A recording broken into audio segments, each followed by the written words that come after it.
ಕರೀತಾ ಇದ್ದೀನಿ. ಅವರ ಪರಿಚಯವನ್ನ ಶ್ರೀಮತಿ ಗಾಯತ್ರಿ ಸುಂದರೇಶ್ ಅವರು ಮಾಡ್ಕೊಡ್ತಾ ಇದ್ದಾರೆ. ದಯವಿಟ್ಟು ಗಾಯತ್ರಿ ಸುಂದರೇಶ್ ಅವರು ಬರಬೇಕು.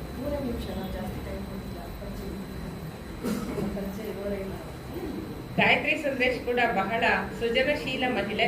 ಅವರ ಪರಿಚಯ ಆಗ್ಲೇ ನಿಮ್ಗೆಲ್ಲ ಆಗಿದೆ. ಕಾನನದ ಕುಸುಮಕ್ಕೆ ಪರಿಮಳದ ಗಂಧ ಲೇಪನ ಬೇಕಿಲ್ಲ. ಸೂಸುವುದು ಗಾಳಿಯಲ್ಲಿ ತನ್ನೊಳಗಿನ ಸುಗಂಧವನ್ನೆಲ್ಲ. ಕುಸುಮ ಆಯರಹಳ್ಳಿಯವರ ಬಗ್ಗೆ ನಾ ಹೇಳುವುದೇನಿಲ್ಲ. ಹೆಸರು ಕೇಳಿದವರೆಲ್ಲ ತಲೆದೂಗಿ ಹೇಳುವರು. ತಿಳಿದಿದೆ ನಮಗೆ ಅವರ ಸಾಧನೆಯೆಲ್ಲ. ಆದರೂ ಹೇಳುವೆನು ಆಲಿಸಿ ನನ್ನ ದನಿಯಲ್ಲಿ ಕೊಂಚ ಅವರ ಹಿರಿಮೆಯನ್ನೆಲ್ಲ. ಚುಟುಕಾಗಿ ಮುಗಿಸುವೆನು ಕೇಳಿ ಒಮ್ಮೆ ಇಲ್ಲಿ ಎಲ್ಲ. ನಮಸ್ಕಾರ. ಕುಸುಮ ಆಯರಹಳ್ಳಿ ಇವರು ಕನ್ನಡದ ಪ್ರಸಿದ್ಧ ಲೇಖಕಿ, ಪತ್ರಕರ್ತೆ, ಸಾಮಾಜಿಕ ಹೋರಾಟಗಾರ್ತಿ ಹಾಗೂ ಕಾದಂಬರಿಕಾರ್ತಿ. ದಾರಿ, ಏಳ್ತಿನ್ ಕೇಳಿ ಎಂಬುದು ಇವರ ಜನಪ್ರಿಯ ಕೃತಿಗಳಾಗಿವೆ.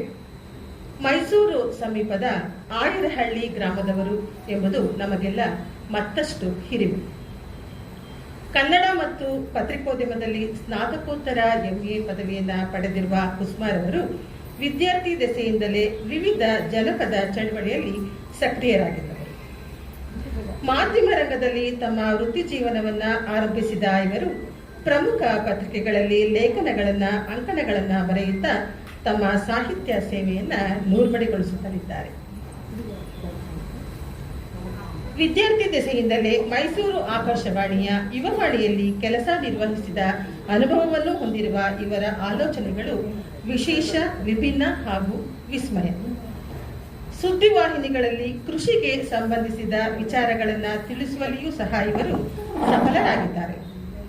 ರೇಷ್ಮೆ ಕೃಷಿಯನ್ನ ಮಾಡಿ ಅನುಭವವಿರುವ ಇವರ ಮನಸ್ಸು ಕೂಡ ರೇಷ್ಮೆಯ ನೂಲಿನಷ್ಟೇ ಮೃದು ಹಾಗೂ ಸುಂದರ. ಬದುಕನ್ನೇ ಬರಹ, ಕೃಷಿಯನ್ನೇ ಜೀವನ ಎಂದು ಬದುಕುತ್ತಿರುವ ಕುಸುಮ ಆಯರಹಳ್ಳಿಯವರು ಇಂದು ಈ ವೇದಿಕೆಯಲ್ಲಿ ನಮ್ಮೊಂದಿಗಿದ್ದಾರೆ. ಅವರ ಕನಸುಗಳೆಲ್ಲ ಸಾಕಾರಗೊಳ್ಳಲಿ, ಆಶಯಗಳೆಲ್ಲ ಈಡೇರಲಿ ಎಂದು ಹಾರೈಸುತ್ತಾ ಕಾರ್ಯಕ್ರಮಕ್ಕೆ ಸ್ವಾಗತಿಸಿ ಅವರ ಪರಿಚಯಕ್ಕೆ ಒಂದಿಷ್ಟು ವಿರಾಮವನ್ನು ಹೇಳುತ್ತಿದ್ದೇನೆ. ಧನ್ಯವಾದಗಳು. ಬಹಳ ಸರಳವಾಗಿ, ಸುಂದರವಾಗಿ ಪರಿಚಯನ ಮಾಡಿಕೊಟ್ಟಿದ್ದಾರೆ.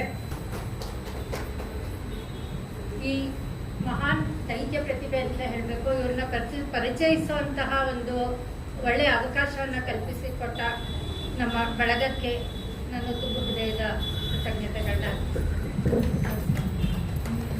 ಅವ್ರಿಗೆ ಯಾತಕ್ಕೆ ನವಿಲಿನ ಜಂಬನ ಅನುವಾದ ಮಾಡಬೇಕು ಅಂತ ಇಷ್ಟ ಆಯಿತು, ಅದು ಮಾಡುವಾಗಿನ ಅವರ ಅನುಭವಗಳು, ಕನ್ನಡದ ಕುವರಿ ಕಲ್ಪನಾ ಅಯ್ಯಂಗಾರ್ ಅವರ ಮಾತುಗಳನ್ನ ಕೇಳೋಣ.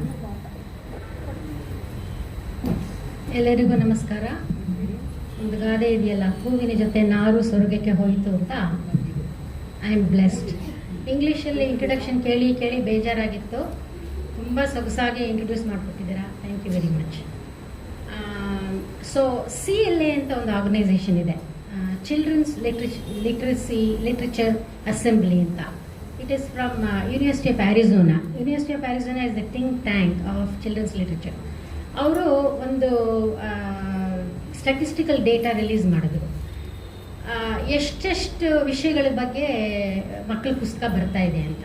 ಓಕೆ, ಅದರಲ್ಲಿ 55% is on white people, main stream.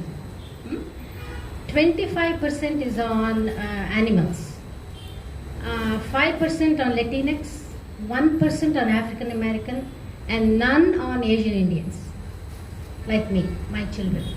So there are millions of Indian children attending schools in the US, and they do not have a book that they can pick up and read and listen to, so that they can develop cultural pride.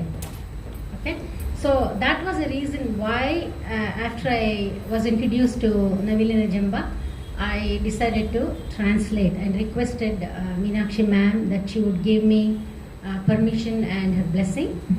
And then I was introduced to Navakarnataka Publications, which is seminal in publishing quality books of high literary quality. And then, of course, wonderful illustrator Shri Raghupati Sringeri. Without the illustrator, children's books are not going to be successful, because the first thing that children notice when they pick up a book is the drawings or the pictures or the illustrations. Okay?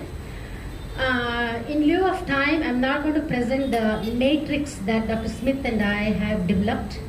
We have developed a matrix which lists 14 criteria for high literary quality children's books. We looked at 400 books published by publishers all around the world.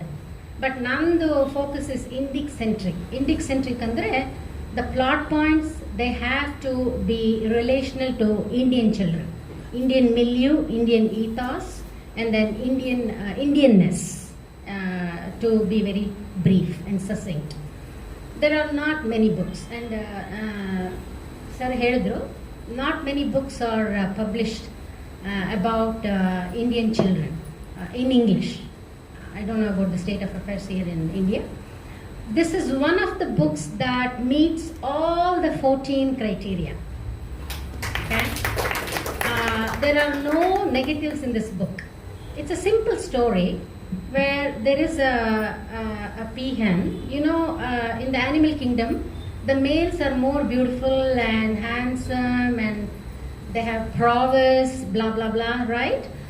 The females are not that attractive. It's only with the human species. But what Meenakshi ma'am has done is, I'm not saying men are not handsome in the human species. Please do not misconstrue. Please don't misconstrue my statement. But what Meenakshi ma'am has done is, she has chosen a peahen. But look at Raghupati sir's illustration of the peahen. Look at the eyes. Beautiful, isn't it? So if you do a critical discourse analysis, which is examining, exploring the images and the pictures, you can notice that the peahen is caricatured as a beautiful bird. Okay? So adondin tagondu, it becomes very prideful, no reason at all. And ಹಾಕೊಂಡಿರೋ frock ನಮ್ಮೂರ್ದು, ಓಡಾಡ್ತಾ ಇರೋದು ಸ್ನೇಹಿತರ ಜೊತೆ. But ಏನು ಜಂಬ, ಯಾಕೆ ಜಂಬ ಅಂದರೆ ಕೆಂಬೂತ ನೋಟಿಸ್ ಮಾಡುತ್ತೆ. ನಮ್ಗೆ ಯಾರಾದರೂ ನಮ್ಮನ್ನು ನೋಡಿಬಿಟ್ರೆ, ಓ ರೇ ನೋಡ್ತಾ ಇದ್ದಾರೆ, ಏನಾದರೂ ಒಂದು ತಳುಕು ಬಳುಕು ಮಾಡಬೇಕು ಅಂತ. So that's what the peahen does. But ultimately, I'm not going to tell you the entire story because you have to buy the book and read it. Please read it both in Kannada and English. ಕನ್ನಡದಲ್ಲಿ ಎಷ್ಟು ಚೆನ್ನಾಗಿದೆ ಅಂದರೆ, such a beautiful story. English language has its own limits because we cannot translate culture-bound words and we cannot retain the essence. But if this book has to be available to Indian children in the US, it has to be available in English. Kannadadalli kashta. Okay? So that was the reason why I translated. And then we teach several courses in children's literature in our department. There is organized literacy, there is literacy development. Adರಲ್ಲಿ one week we focus on children's literature. We teach pre-service teachers how to teach with these books. ನಾ ಹೇಳಿದ್ನಲ್ಲ, ಯಾವುದು book ಇಲ್ಲ. So I'm so happy that I have this copy now. So I'm going to take about 50 to 100 copies and send it to all the most of the libraries in the US. ಅದನ್ನ ತಗೊಂಡೋಗಿ ನಾ ಎಲ್ಲ library of Congress, all the, and then university of Arizona ಎಲ್ಲೆಲ್ಲಿ research ಮಾಡ್ತಾರೋ, I am going to send them a copy with a nice note. And eventually ನಾನು, doctor Smith, we are going to promise you that we are going to write a paper on this by applying critical discourse analysis. And also eventually in India I want to organize a conference on children's literature. Avaga we can talk about all the critical elements. This is not the platform for that, and also time constraint. So that is all I want to say, but I have to thank many people. Bedre Manjunath sir was inspirational for me to get into translation, and my own professor Dr. Vanamala Vishwanatha, who visited me and said, Kalpana, you have proficiency in both the languages. Translate ಮಾಡೋದಕ್ಕೆ you have to have competencies in both the languages. Bari one language alli if you are competent and not, it's going to be very hard. So she inspired me, and then of course my own professor like Dr. Jayagauri Shivakumar is here, who led me to literacy research, and then Nataraja sir from Nava Karnataka, and Premchand sir and Urpa sir from Karnataka, and also of course my heartful gratitude to Shri Raghupati Sringeri avarge, because like I said, without illustrations children's books are not going to be attractive. Okay. Thank you very much for this opportunity, and I look forward to meeting all of you several times during my lifetime. Thank you. ಅಮೆರಿಕಾದ ಗ್ರಂಥಾಲಯಗಳಿಗೂ ಕೊಂಡೊಯ್ತಾ ಇರುವ ಕಲ್ಪನಾ ಅಯ್ಯಂಗಾರ್ ಅವರ ಮಾತುಗಳಿಗೆ ತುಂಬ ಖುಷಿ ಆಯಿತು. ಧನ್ಯವಾದಗಳು madam. ಇವಾಗ ಮುಂದೆ ಮೇಡಮ್ ಡಾಕ್ಟರ್ ಗೌರಿ ಶಿವಕುಮಾರ್ ಅವರು ಪುಸ್ತಕದ ಕುರಿತು ಮಾತಾಡ್ತಾ ಇದ್ದಾರೆ. You know, with the permission of everybody here, I think I will speak in English because I think it's apt that I speak in English. So we're talking about translation here, and one of the I think how many of you are translators here? Okay, Sudarshan, why don't you lift your hand up too? Yes, all right. Yes, so 4-5 of you. Science literature English. Yeah. Okay. Yes. Okay. So the problem of translation, I think, is something that can be give people access to what we have here locally, and the only way we can do that is through the global language English. So children's books, any book for that matter, it becomes a slice of life, and to see that it is appreciated, it is accessed, people can understand it in another country, in another world in itself, is a very daunting task. Since you are 5-6 of you who are translators, I am sure there are a lot of challenges that people face when they try to translate from one to another. It's not a simple process. It's just not a word-to-word translation or a transliteration. It is important to keep the cultural contact intact, the ethos intact, the humor, if there is, the moral, especially since we're talking about children's books. So we have Aesop's fables, and we have other things in English. We have Chandamama, which was there, very popular at one point. And I think it is important that these get translated into English, especially so that children there, the diasporic children there, have access to what is culturally relevant. I have noticed that I have my friends are Vanmala Vishwanath and Lakshmi Chandrasekhar and Sudarshan sitting there on top, and there have been a lot of workshops that we've had on translation in our college when I was still in service.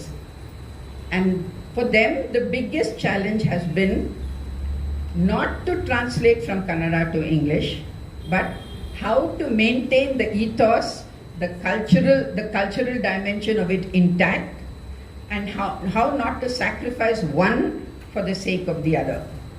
So a lot of decisions have to be taken in terms of, am I going to translate this part word to word?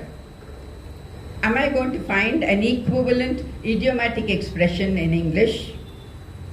Am I going to make it soft so that the harshness of a particular culture does not impact the international audience? So here, I'm just looking through this, and I find that there is one, idiomatic expressions I think have always been the most difficult ones, right? So here I find Kalpana saying, she pulled out a water bottle and drank drank some water.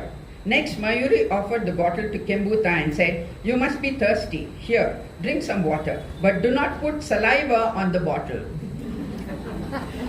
So only a Kannadiga will understand, what this "do not put saliva on the bottle." So how much of glossary are you going to put? How much of translations are you going to, have at the end of the book? If you look at, for instance, Niti Chintamani, my grandfather's book, of course, I was born so late that I have not had access to any of these. But then there are these idioms. For example, Madidundu Maharaya. Now, how are you going to translate that into English without sounding very basic and capturing the ethos? Can we try that? Yeah, that's very convenient because we have an idiomatic expression in English. You eat what you sow, right? But it might sound a little glib, right? If you know the story, it might sound a little glib. So what else can we write? Do you say you pay the consequences of your, okay. Do you say you pay the consequences of your action? Or are you going to say every action has an equal and opposite reaction? Go Newton? No. So are you going to say be careful of what you do because karma catches up with you? Yeah. So it depends. It depends on your audience. It depends on who you're targeting.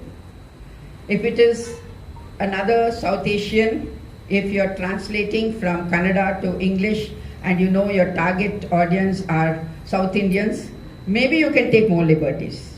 She's taken liberty with the Kembuta, but she's translated the idiomatic expression into do not put saliva on the bottle. So what are the choices that a translator has to make? Okay, supposing we take the other one. So Madidanu Maharaya was easy. What about translating Musugitegeya Mayangini?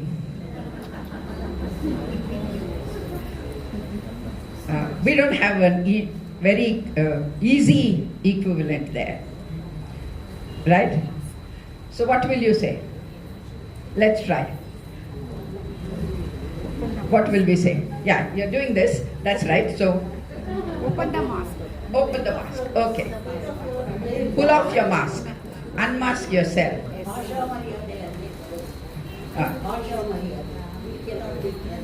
Yes. Okay. So are you going to retain that idiomatic expression and then give a detailed explanation at the end, or can you change it? So I'm just trying to tell you the kinds of difficulties the translators face. And very often when we read a book, of course, all of us, let's remember, when we read a book in translation and you've read the original, you're never going to be happy with the translation. Same thing when you've read a book and you see a movie version of it, you're always unhappy and you say, idu bit hoytu, ad bit hoytu, I wish this was included, I wish that was included. That is what we all do. So this is the dilemma for a translator, whether it is transliteration or translation, how much of it, of the original to keep, how much of it can be changed, right? So Musugitage Mayangini, are you going to say things like, peel off your mask, take off your mask, unmask yourself, don't be deceitful, truth prevails. Yeah, so these are decisions that people who translate have to make.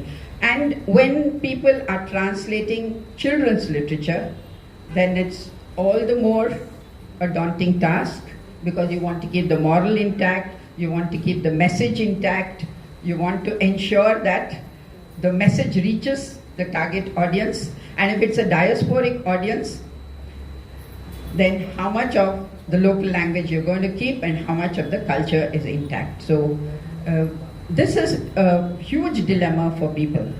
You know, when Banu Mushtaq's book was released, you had a whole lot of people appreciating it, whole lot of people criticizing it, whole lot of people uncomfortable with it, whole lot of people saying, if I was given a chance to translate, this is what I would have done and that is what I would have done. Yes, we all say that.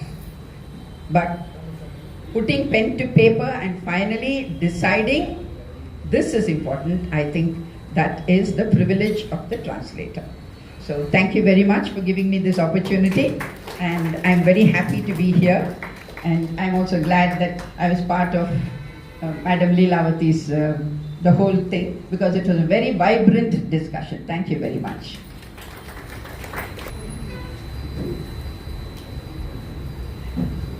ಧನ್ಯವಾದಗಳು madam. ಅನುವಾದ ಮಾಡುವಲ್ಲಿ ಇರುವ ಸುಖ ಮತ್ತು ದುಃಖ ಎರಡನ್ನೂ ಹೇಳಿದ್ದಾರೆ. ಹಾಗಾಗಿ ಅವರಿಗೆ ಧನ್ಯವಾದಗಳನ್ನು ಅರ್ಪಿಸ್ತಾ, ಈಗ ಇಬ್ಬರಿಗೂ ಮೂಲ ಲೇಖಕಿ ಮತ್ತು ಅನುವಾದಕಿ ಇಬ್ಬರಿಗೂ ಪೂರ್ತಿ ಖುಷಿ ಆಗೋ ಹಾಗೆ ಚಿತ್ರಗಳನ್ನು ಬರ್ಕೊಟ್ಟಿದ್ದಾರೆ. ಇಬ್ಬರೂ ಅವರನ್ನು ಪೂರ್ಣ ಅವರ ಮಾತುಗಳನ್ನು ಕೇಳಕ್ಕೆ ಮುಂಚೆ ಅವರ ಕಿರುಪರಿಚಯನ ಲೇಖಕಿ BR ನಾಗರತ್ನ ಅವರು ಮಾಡಿಕೊಡ್ಬೇಕು ಅಂತ ಕೇಳ್ತಾರೆ. ಎಲ್ಲರಿಗೂ ನಮಸ್ಕಾರ. ಅವರ ಕಿರುಪರಿಚಯ, ಅವ್ರನ್ನ ನಾನು ದೂರವಾಣಿ ಮೂಲಕ ಸಂಪರ್ಕಿಸಿದಾಗ ಇನ್ಸ್ಟಾಲ್ಮೆಂಟಲ್ಲಿ ಅವ್ರು ಪರಿಚಯ ಕೊಟ್ಟರು. ಅದಷ್ಟನ ಅಂದರೆ ಅವರು ಸಾಧನೆ ಅಪಾರ ಇದ್ದರು, ಅವ್ರ ಪರಿಚಯ ಮಾತ್ರ ಕೆಲವು ಸರಿ ಹೇಳ್ತಾರೆ ಸ್ವಲ್ಪ ಇದ್ದರೂ ಸಿಕ್ಕಾಬಡೆ ಪರಿಚಯ ಇರುತ್ತೆ. ಆದರೆ ನಾನು ಇದನ್ನು ಅವ್ರು ಕೊಟ್ಟ ಮೇಲೆ ನಾನು ಅದನ್ನು ಬರ್ಕೊಂಡಾಗ ಅನ್ನಿಸ್ತು, ಅದಕ್ಕೆ ಹೇಳೋದು ತುಂಬಿದ ಕೂಡ ತುಳ್ಕಲ್ಲ ಅಂತೇಳಿ. ಅವ್ರು ಕೊಟ್ಟಂತಹ ಇದನ್ನು ನಾನು ಪರಿಚಯವನ್ನು ಇನ್ನೂ ಒಂದಷ್ಟು ಕಿರಿದು ಮಾಡಿಕೊಂಡು ಹೇಳ್ತಾ ಇದ್ದೀನಿ. ರಘುಪತಿ ಶೃಂಗೇರಿಯವರು ಬಹು ಜನಪ್ರಿಯರಾದ ಭಾರತೀಯ ವ್ಯಂಗ್ಯಚಿತ್ರ ಕಲಾಕಾರರು ಮತ್ತು ಡಿಜಿಟಲ್ ಕೃತಿಕಾರರು. ಬೆಂಗಳೂರಿನಲ್ಲಿದ್ದಾರೆ. ಇವರು ತಮ್ಮ ಪೂರ್ವ ವಿದ್ಯಾಭ್ಯಾಸವನ್ನು ಶೃಂಗೇರಿಯ GCPM ಕಾಲೇಜಿನಲ್ಲಿ ಪೂರೈಸಿ ನಂತರ ಕುವೆಂಪು ವಿಶ್ವವಿದ್ಯಾನಿಲಯದಲ್ಲಿ ಲಲಿತ ಕಲೆಗಳ ಪದವಿಯನ್ನು ದೃಶ್ಯ ಮಾಧ್ಯಮ ಕಾಲೇಜಿನಿಂದ ಪಡೆದುಕೊಂಡಿದ್ದಾರೆ. ನಿಯಮಿತವಾಗಿ ದೃಶ್ಯ ಮಾಧ್ಯಮದಲ್ಲಿ ವಿಡಂಬನಾತ್ಮಕ ಚಿತ್ರಗಳನ್ನು ದೈನಂದಿನ ಪ್ರಕಟಣಾ ಮಾಧ್ಯಮ ಸಂಸ್ಥೆಗಳಿಗೆ, ಅದರಲ್ಲೂ ಡೆಕ್ಕನ್ ಹೆರಾಲ್ಡ್ ಪತ್ರಿಕೆಗೆ ಕಳಿಸುತ್ತಿದ್ದಾರೆ. ಇವರ ವೃತ್ತಿಪರ ಸಂಪಾದಕೀಯ ಸಂಪಾದಕೀಯ ವ್ಯಂಗ್ಯ ಚಿತ್ರಕಾರ, ಡಿಜಿಟಲ್ ಕಲಾಕೀರ್ತರಾಗಿ ಕೆಲಸ ಮಾಡುತ್ತಿದ್ದಾರೆ. ಇವರ ರಚನೆಗಳು ಸಾಮಾನ್ಯವಾಗಿ ದಿನನಿತ್ಯದ ಮಾಧ್ಯಮಗಳು, ಸಾಮಾಜಿಕ ರಾಜಕೀಯ ವಿಷಯಗಳು, ಸರ್ಕಾರದ ಯೋಜನೆಗಳು ಮತ್ತು ದೈನಂದಿನ ಸಾಂಸ್ಕೃತಿಕ ಆಗುಹೋಗುಗಳನ್ನು ಬಿಂಬಿಸುತ್ತವೆ. ನೋಡಲು ತಮಾಷೆಯಾಗಿ ಕಂಡರೂ ತೀಕ್ಷ್ಣ ಪರಿಣಾಮವನ್ನು ಬೀರುತ್ತವೆ. ಇದುವರೆಗೂ ಇವರು 19,000 ವ್ಯಂಗ್ಯ ಚಿತ್ರ, ಅಣುಕು ಚಿತ್ರಗಳು ಹೊರಬಂದಿವೆ. ಈ ಕಲಾಕಾರರು ಅನೇಕ ಪ್ರಕಾರಗಳಲ್ಲಿ ಕೆಲಸ ಮಾಡುತ್ತಿದ್ದಾರೆ. ಇವುಗಳಲ್ಲಿ ವ್ಯಂಗ್ಯ ಚಿತ್ರ, ಅಣುಕು ಚಿತ್ರ, ಅನಿಮೇಷನ್ ಮತ್ತು ವಿವರಣಾತ್ಮಕ ಚಿತ್ರಗಳು, ಪೆನ್ಸಿಲಿನಿಂದ ಮತ್ತು ಜಲವರ್ಣ ಕೃತಿಗಳು ಸೇರಿವೆ. ಅನಿಮೇಷನ್ ಒಟ್ಟಿಗೆ ಪುಸ್ತಕಗಳ ಮುಖಪುಟದ ವಿನ್ಯಾಸ, ದೂರದರ್ಶನ ಜಾಹೀರಾತುಗಳು, ಸಂಸ್ಥೆಗಳ ಪದಚಿಹ್ನೆ ಮತ್ತು ವೈಯಕ್ತಿಕ ಅಣುಕು ಚಿತ್ರಗಳಲ್ಲಿ ಸಿದ್ಧಹಸ್ತ. ಇವರು ಸಾಂಪ್ರದಾಯಿಕ ಪೆನ್ಸಿಲ್, ಪೆನ್, ಶಾಯಿ, ಜಲವರ್ಣ, ಅಕ್ರಿಲಿಕ್ ಬಣ್ಣಗಳು ಮತ್ತು ಡಿಜಿಟಲ್ ಸಾಧನಗಳನ್ನು ಬಳಸಿ ಚಿತ್ರಗಳನ್ನು ರಚನೆ ಮಾಡುತ್ತಾರೆ. ಅವರ ಬಹಳಷ್ಟು ವ್ಯಂಗ್ಯ ಚಿತ್ರಗಳು ತುಂಬ ಜನಪ್ರಿಯತೆ ಗಳಿಸಿದೆ. ಕೆಲವಾರು ಪ್ರಸಿದ್ಧ ವ್ಯಕ್ತಿಗಳು ಇವುಗಳನ್ನು ತಮ್ಮ ಅಂತರ್ಜಾಲ ಸಂಪರ್ಕಗಳಿಂದ ಟ್ವಿಟರ್ ಮತ್ತು ಸಂದೇಶಗಳಲ್ಲೂ ಸಹಿತ ಬಳಸಿಕೊಳ್ಳುತ್ತಿದ್ದಾರೆ. ಇವರ ಸಾಧನೆಗಳನ್ನು ಗಮನಿಸಿ ಇವರಿಗೆ 12 ರಾಷ್ಟ್ರೀಯ ಪ್ರಶಸ್ತಿ, 9 ಅಂತಾರಾಷ್ಟ್ರೀಯ ಪ್ರಶಸ್ತಿಗೆ ಇವರು ಭಾಜನರಾಗಿದ್ದಾರೆ. ಈ ರಘುಪತಿಯವರ ಈ ಬಹುಮುಖ ಪ್ರತಿಭೆ, ಕಲಾಕಾರಿಕೆ ಮತ್ತು ಪ್ರಸಿದ್ಧಿ ಇನ್ನೂ 10ರಷ್ಟು ಹೆಚ್ಚಲೆಂದು ಶುಭ ಹಾರೈಕೆಗಳನ್ನು ನಾನು ನನ್ನ ಕಡೆಯಿಂದ ಮತ್ತು ನಮ್ಮ ಬಳಗದ ಕಡೆಯಿಂದ ಮಾಡ್ತಾ ಇದ್ದೀನಿ. ಅವಕಾಶಕ್ಕಾಗಿ ಧನ್ಯವಾದ. ಶ್ರೀಯುತ ರಘುಪತಿ ಅವರು ನಮ್ಮ ಈ ಪುಸ್ತಕದ ಚಿತ್ರಗಳನ್ನು ಬರೆಯಬೇಕಾದ್ರೆ ಅವ್ರಿಗೆ ಏನು ಅನ್ನಿಸ್ತೋ ಅವ್ರ ಭಾವನೆಗಳನ್ನು ನಮ್ಮ ಜೊತೆ ಹಂಚ್ಕೋಬೇಕು ಅಂತ ಕೇಳ್ತಾರೆ. ಯೂಶಲಿ ನಾನು ಸ್ಟೇಜ್ ಮೇಲೆ ಮಾತಾಡೋದು ಕಡಿಮೆ. ಚಿತ್ರದ ಅವಕಾಶಕ್ಕಾಗಿ ನವ ಕರ್ನಾಟಕಕ್ಕೆ ನಾನು ಮೊದಲು ಥ್ಯಾಂಕ್ಸ್ ಹೇಳಬೇಕು. ಇದೇ ರೀತಿ ಇನ್ನೂ ಒಂದೆರಡು ಬುಕ್ಸ್ ಇದಕ್ಕೋಸ್ಕರ ಚಿತ್ರಗಳನ್ನು ಬರೆದಿದ್ದೇನೆ. ಇದು ಇಂಗ್ಲೀಷ್ಗೆ ಆಗ್ತಾ ಇರೋದು ತುಂಬ ಖುಷಿ ಆಗ್ತಾ ಇದೆ. ಅದಕ್ಕಾಗಿ ಕಲ್ಪನಾ ಅವರಿಗೂ ನಾನು ಮೀನಾಕ್ಷಿ ಅವರಿಗೂ ಅಭಿನಂದನೆಗಳು ಸಲ್ಲಿಸ್ತೇನೆ. ಇಂಥ ಅವಕಾಶ ನೀಡಿದ ಎಲ್ಲರಿಗೂ ಧನ್ಯವಾದಗಳು. ಎಲ್ಲ ಮನಸ್ಸನ್ನು ನಮ್ಮ ಚಿತ್ರಗಳಿಗೇನೆ ಕೇಂದ್ರೀಕರಿಸ್ಬಿಟ್ಟಿದ್ದಾರೆ. ಹಾಗಾಗಿ ಮಾತಾಡಲಿಲ್ಲ. ಚಿತ್ರಗಳನ್ನು ನೋಡಿದ್ರೇ ಅವರ ಪರಿಚಯನೇ ಜಾಸ್ತಿ ನಮ್ಮ ನಾಗರತ್ನ ಅವರು ಮಾಡಿಕೊಟ್ರು. ಅದರಿಂದನೇ ಅವರ ಪ್ರತಿಭೆ ಗೊತ್ತಾಗತ್ತೆ. ಈಗ ಪುಸ್ತಕಗಳಲ್ಲಿ ಅವರ ಚಿತ್ರಗಳನ್ನು ನೋಡಿದ್ರೆ ಮತ್ತಷ್ಟು ಅವರ ಬಗ್ಗೆ ನಮಗೆ ತಿಳಿಯುತ್ತೆ ಅಂತ ಹೇಳ್ತಾ ಅವ್ರಿಗೆ ಧನ್ಯವಾದಗಳನ್ನು ಅರ್ಪಿಸ್ತೀನಿ. ಈಗ ನಮ್ಮ ಮೂಲ ಲೇಖಕಿ ನಮ್ಮ ನವಿಲಿನ ಜಂಬನ ಯಾಕೆ ಜಂಬ ಪಡ್ತು, ನವಿಲು ಏನು ಜಂಬ ಪಡ್ತು, ಅವ್ರಿಗೆ ಏನು ಅನ್ನಿಸ್ತು, ಅವ್ರು ಯಾಕೆ ಬರೆಯೋಕ್ಕೆ ಶುರು ಮಾಡಿದ್ರು, ಅವ್ರನ್ನ ಕೇಳೋಕ್ಕೆ ಮುಂಚೆ ಕಿರು ಪರಿಚಯ ಮಾಡಿಕೊಡ್ಬೇಕು ಅಂತ ಡಾಕ್ಟರ್ ವಿನೋದ ಅವ್ರನ್ನ ಕೇಳ್ಕೊತೀನಿ. ಎಲ್ರಿಗೂ ನಮಸ್ಕಾರ. ಈ ಹೊತ್ತು ಈ ಪುಸ್ತಕ ಬಿಡುಗಡೆ ಸಮಾರಂಭದಲ್ಲಿ ಭಾಗಿಯಾಗ್ತಾ ಇರುವಂತಹ ಒಂದು ಸದವಕಾಶ ನನಗೆ ಕೊಟ್ಟಿರುವ ಕರ್ನಾಟಕ ಲೇಖಕಿಯರ ಬಳಗಕ್ಕೆ ನಾನು ಮೊದಲಿಗೆ ನನ್ನ ಕೃತಜ್ಞತೆಗಳನ್ನು ತಿಳಿಸ್ತೀನಿ. ಪಿ ಹೆನ್ಸ್ ಪ್ರೈಡ್ ಈ ಅನುವಾದ, ಇಂಗ್ಲಿಷ್ ಅನುವಾದ ಕೃತಿಯ ಮೂಲ ಲೇಖಕಿ ಶ್ರೀಮತಿ ವಿ.ಕೆ. ಮೀನಾಕ್ಷಿ ಮೇಡಮ್ ಅವರು ನನ್ನ ಪರಿಚಯವನ್ನು ಈ ಒಂದು ಪುಸ್ತಕ ಲೋಕಾರ್ಪಣೆ ಕಾರ್ಯಕ್ರಮದಲ್ಲಿ ನೀವು ಮಾಡಿಕೊಡ್ಬೇಕು ಅಂತ ಹೇಳಿದಾಗ ನಾನು ತಕ್ಷಣ ಏನೂ ಯೋಚನೆ ಮಾಡದೆ ಒಪ್ಕೊಂಡೆ. ಒಪ್ಕೊಳ್ಳೋದ್ರಲ್ಲಿ ಏನು ವಿಶೇಷ ಇಲ್ಲ ಅಂತ ನೀವು ಕೇಳಬಹುದು. ಆದರೆ ಈ ಹೊತ್ತೆ ಇವತ್ತಿನ ದಿನ ನಮ್ಮ ಕಾಲೇಜಿನಲ್ಲಿ ಒಂದು ಕಾರ್ಯಕ್ರಮ ಇತ್ತು, ಚಕೋರ ತಿಂಗಳ ಮಾಲಿಕೆ ಉಪನ್ಯಾಸ ಕಾರ್ಯಕ್ರಮ ಇತ್ತು. ಆ ಕಾರ್ಯಕ್ರಮವನ್ನು ಆಯೋಜಿಸ್ತಾ ಇದ್ದಿದ್ದು ನಮ್ಮ ಕನ್ನಡ ವಿಭಾಗದಿಂದ. ಮೇಡಮ್ ಹೇಳಿದ ತಕ್ಷಣ ನಾನು ಒಪ್ಕೊಂಡೆ. ಆಮೇಲೆ ಹೇಗೆ ಬರ್ತೀರಾ, ಕಾರ್ಯಕ್ರಮ ಇದೆಯಲ್ಲ ಅಂತ ಕೇಳಿದ್ರು. ಕಾರ್ಯಕ್ರಮ ಮುಗಿಸ್ಕೊಂಡು ತಕ್ಷಣ ನಾನು ಇಲ್ಲಿ ಬಂದು ಪರಿಚಯ ಮಾಡಿ ಮತ್ತೆ ನಾನು ಕಾಲೇಜಿಗೆ ಹೋಗ್ತೀನಿ ಅಂತ ಹೇಳಿದೆ. ಅಷ್ಟು ನನಗೆ ಮೀನಾಕ್ಷಿ ಮೇಡಮ್ ಅವರು ಇಷ್ಟ. ಯಾಕೆ ಅಂತಂದರೆ ಒಂದು ಆಕಾಶವಾಣಿ ಕಾರ್ಯಕ್ರಮದಲ್ಲಿ ಸಂವಾದ ಕಾರ್ಯಕ್ರಮಕ್ಕೆ ನಾನು, ಮೀನಾಕ್ಷಿ ಮೇಡಮು ಮತ್ತು ಉಷಾ ನರಸಿಂಹನ್ ಮೇಡಮ್ ಅವರು ಸಂವಾದ ಕಾರ್ಯಕ್ರಮವನ್ನು ಹೇಗೆ ನಡೆಸ್ಕೊಡೋದು ಅಂತ ಮಾತುಕತೆ ಆಡುವ ಸಂದರ್ಭದಲ್ಲಿ ನನಗೆ ಮೇಡಮ್ ಅವರು ಪರಿಚಯ ಆಗಿದ್ದು. ಅವರ ಆಪ್ತತೆ, ಸಹೃದಯತೆ, ಸ್ನೇಹಪರತೆ ಇವೆಲ್ಲ ನನಗೆ ತುಂಬ ಇಷ್ಟ ಆಗಿತ್ತು. ಹಾಗೆ ಅವ್ರ ಮನೆಗೂ ಹೋದಾಗ ಒಳ್ಳೊಳ್ಳೆ ರುಚಿಕರವಾದ ಊಟಗಳನ್ನೆಲ್ಲ ಬಡಿಸಿದ್ರು, ಆ ನೆನಪುಗಳು ಇತ್ತು. ಹಾಗೆ ಅವ್ರು ಕರೆದ ತಕ್ಷಣ ನಾನು ಒಪ್ಕೊಂಡು ಇಲ್ಲಿ ಬಂದು ನಿಂತೆ. ನಿಜವಾಗ್ಲೂ ಇದೊಂದು ಅರ್ಥಪೂರ್ಣವಾದಂತಹ ಕಾರ್ಯಕ್ರಮ. ಬೆಳಗ್ಗೆ ಸುಗಮ ಸಂಗೀತ ಕ್ಷೇತ್ರದ ಸಾಮ್ರಾಜ್ಞಿಯಾಗಿರುವಂತಹ ಶ್ರೀಮತಿ HR ಲೀಲಾವತಿಯವರ ಆತ್ಮಕತೆ ಕುರಿತಂತೆ ಅನೇಕ ಗಣ್ಯರು ಮಾತನಾಡಿದ್ರು, ಪ್ರಬಂಧ ಮಂಡನೆ ಆಯಿತು. ನಾವೆಲ್ಲ ಒಂದು ರೀತಿಯ ಭಾವುಕ ಕ್ಷಣಗಳಿಗೆ ಸಾಕ್ಷಿಯಾಗಿ ಇಲ್ಲಿ ಇದ್ವಿ. ಅದರಲ್ಲೇ ಮುಳುಗೋಗಿದ್ದಂತಹ ನನಗೆ ಮತ್ತೆ ಈ ಪುಸ್ತಕ ಲೋಕಾರ್ಪಣೆ ಕಾರ್ಯಕ್ರಮದಲ್ಲಿ ಒಂದು ಕ್ಯಾಶುಯಲ್ ಆಗಿ ವ್ಯಾವಹಾರಿಕವಾಗಿ ಮಾತನಾಡಲಿಕ್ಕೆ ಸಾಧ್ಯನೇ ಇಲ್ಲ ಅಂತ ಅನ್ನಿಸ್ತಾ ಇದೆ. ನಾವೆಲ್ಲ ಒಂದು ಆ ಭಾವುಕ ಕ್ಷಣಗಳಿಗೆ ಸಾಕ್ಷಿ ಆಗ್ತಾನೆ ಈ ಕಾರ್ಯಕ್ರಮದಲ್ಲಿ ಮುಂದುವರಿತಾ ಇದ್ದೀವಿ. ಮೇಡಮ್ ಹೇಳ್ದಂಗೆ 2 ನಿಮಿಷದಲ್ಲಿ ಅವರ ಪರಿಚಯವನ್ನು ಮುಗಿಸ್ತೀನಿ. 3 ಪುಟಗಳಷ್ಟಿದೆ ಅವರ ಒಂದು ಪರಿಚಯ. ಆದರೂ ಸಂಕ್ಷಿಪ್ತವಾಗಿ ಮೇಡಮ್ ಅವರ ಒಂದು ಪರಿಚಯವನ್ನು ನಾನಿಲ್ಲಿ ಮಾಡಿಕೊಡ್ಲಿಕ್ಕೆ ಇಷ್ಟಪಡ್ತೀನಿ. ಮೀನಾಕ್ಷಿ ಅವರು ವೃತ್ತಿಯಲ್ಲಿ ಮುಖ್ಯ ಶಿಕ್ಷಕಿಯಾಗಿ ಇದ್ದವರು. ಮಕ್ಕಳಿಗೆ ಪಾಠವನ್ನು ಹೇಳ್ಕೊಡ್ತಾ ಇದ್ದಂಥವರು. ಮಕ್ಕಳ ಕಥೆಗಳನ್ನೇ ಬಹಳ ಚೆನ್ನಾಗಿ ಬರೆದು ಅವರ ಒಂದು ಮಕ್ಕಳ ಕತೆ ಅಂತಾರಾಷ್ಟ್ರೀಯ ಮಟ್ಟದಲ್ಲಿ ಅನುವಾದ ಕ್ಷೇತ್ರದಲ್ಲಿ ಅದು ಹುಟ್ಟಾ ಇದೆ ಅಂತಂದರೆ ಅದು ನಮ್ಮೆಲ್ಲರಿಗೂ, ಕರ್ನಾಟಕದ ಜನತೆಗೆ ಒಂದು ಹೆಮ್ಮೆಯ ವಿಷಯ ಅಂತ ನಾನು ಹೇಳಲಿಕ್ಕೆ ಇಷ್ಟಪಡ್ತೀನಿ. ಕನ್ನಡ ಸಾಹಿತ್ಯ ಲೋಕಕ್ಕೆ ತಮ್ಮದೇ ವಿಶಿಷ್ಟ ಬರವಣಿಗೆಯಿಂದ ಪರಿಚಿತರಾಗಿರುವಂತಹ ಶ್ರೀಮತಿ ವಿ.ಕೆ. ಮೀನಾಕ್ಷಿ ಅವರು ಪ್ರವೃತ್ತಿಯಲ್ಲಿ ಒಳ್ಳೆಯ ಓದುಗರು, ಬರಹಗಾರ್ತಿಯೂ ಹೌದು. ಅದೆಲ್ಲ ಈಗಾಗಲೇ ನಮಗೆ ಗೊತ್ತಿದೆ. ಅವರು ಕಾಗದದ ಹೂಗಳು, ಭಾವದೊಂದು ಬಿಂದು, ಮರುಹುಟ್ಟು, ಕನಸುಗಳ ಗರಡಿಯಲ್ಲಿ ಅನ್ನುವಂತಹ ಕವನ ಸಂಕಲನಗಳನ್ನು ಪ್ರಕಟ ಮಾಡಿದ್ದಾರೆ. ನೇಪಥ್ಯದ ಸತ್ಯಗಳು, ಭಿನ್ನ ಭಾವಗಳು ಅನ್ನುವಂತಹ ಕಥಾ ಸಂಕಲನಗಳನ್ನು ಪ್ರಕಟಿಸಿದ್ದಾರೆ. ಬರಹಕ್ಕೆ ಸಿಲುಕದ ಸರಸಿಗಳು, ನಗುವಿನ ಇಬ್ಬನಿ ಮಿನುಗುತ್ತಿರಲಿ, ಮುದದಲ್ಲಿ ಮುಗಿಬಿದ್ದ ನೆನಪುಗಳು, ಆಗಾಗ ಅಲ್ಲಲ್ಲಿ, ಸದಾ ನಿಮ್ಮೊಂದಿಗೆ ಅನ್ನುವಂತಹ ಪ್ರಬಂಧ ಸಂಕಲನಗಳನ್ನು ಪ್ರಕಟಿಸಿದ್ದಾರೆ.